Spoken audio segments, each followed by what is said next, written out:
مقدس اردبیلی کے باپ کا حال سن لیجئے، بس مجلس تمام۔ ان کے والد کا نام تھا ابو ذر، رہنے والے تھے کہاں کے؟ اردبیل کے۔ اردبیل جسٹ لائک اے کشمیر، -7 تک ٹمپریچر جاتا ہے، سیب بالکل کشمیر کی طرح ہے۔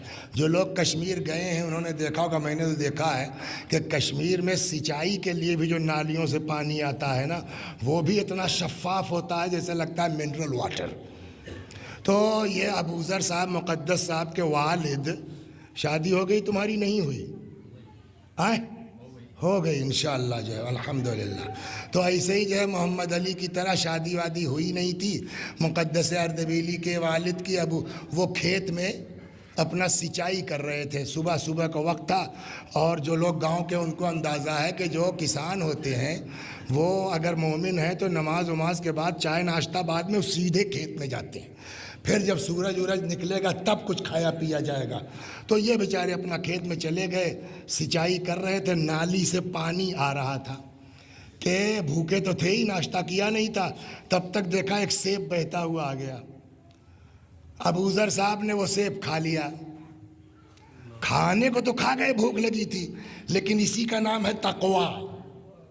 لاکھ بھوک لگی تھی، تم کو کیا حق تھا کسی کی چیز بغیر اجازت کھانے کے؟ ہاں وہ نالی پکڑے پکڑے چلے یار، یہ اچھا فلانے چاہ کے یہ دیکھو یہ ڈال نکلی، یہ ٹوٹ کے آیا ہے۔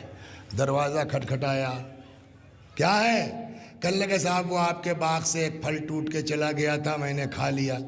تو پہلے تو انہوں نے کوئی اہمیت ہی نہیں، ابے یار چلا گیا کھا لیا، ٹھیک ہے چلو۔ کہ نہیں صاحب جو ہے وہ کسی کا حق، کہ جاؤ معاف کیا۔ تب تک وہ ان کو بھی ہوش آ گئی، یہ تو لونڈا ہمیں پھنسا کے جا رہا ہے، ادھر آؤ ادھر آؤ ادھر آؤ۔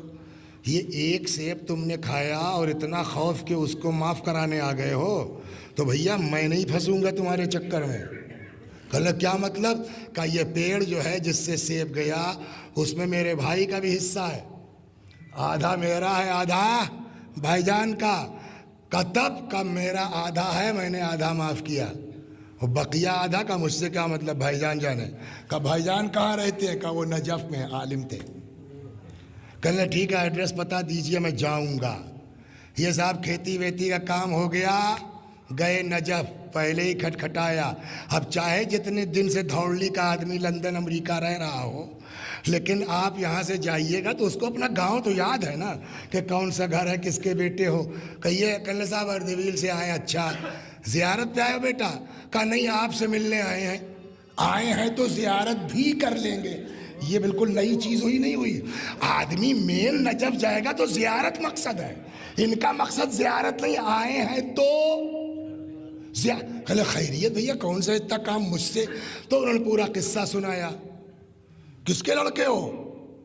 اچھا فلانی آپا کے ہو؟ وہ اپنا سب سمجھ گئے، خاندان کیا ہے، گھر کیا ہے۔ کہنے لگے تو آپ کیا سمجھ رہے ہیں؟ میں بہت خوش ہو جاؤں گا کہ آدھا سیب کھا کے اتنا مومن لڑکا ہے معافی مانگنے چلا آیا اور میں جلدی سے معاف کر دوں گا۔ کہنے لگے جی تب کرنا، ایسے تو نہیں ہوتا بیٹا، کھایا ہے تو جھیلنا تو پڑے گا۔ اب یہ بیچارے پھنس گئے۔ کہنے لگے جو سزا دے دیجئے صاحب مگر معاف کر دیجئے۔ کہنے لگے سزا کیا، بس ایک کام ہے کر لو معاف ہو جائے گا۔ کہا کیا؟ کہا میری لڑکی سے شادی کر لو۔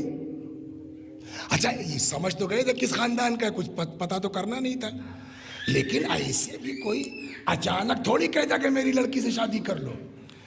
تو ان کو جھٹکا لگا یار لڑکی میں کچھ تو گڑبڑ ہے، ورنہ ایسے تھوڑی کہہ دے گا کوئی۔ پھر کہنے لگے کہ پتہ نہیں سال 2 سال میں وہی مر جائے، ہم ہی مر جائیں، اور اگر زندہ بھی رہ گئے تو 10 سال 20 سال، لیکن اگر بڈھے نے معاف نہیں کیا آدھا سیب تو قبر میں پھنسائے گا، حشر میں پھنسائے گا، صراط پر۔ کہنے لگے ٹھیک ہے صاحب میں تیار ہوں، آپ معاف کر دیے، میں آپ کی لڑکی بھی جھیل لوں گا۔ کہنے لگا ایسے نہیں بیٹا، پہلے سمجھ لو جی کہ میری لڑکی میں عیب ہے۔ تو انہوں نے اپنے دل میں کہا وہ تو ہم پہلے ہی سمجھ رہے تھے، عیب نہ ہوتا تو ایسے کیسے کہتے آپ؟ کہنے لگے جی فرمائیے۔ کہ نمبر 1 میری لڑکی اندھی ہے۔ اللہ اکبر، میری لڑکی اندھی ہے، گونگی اور بہری ہے، اپاہج بھی ہے۔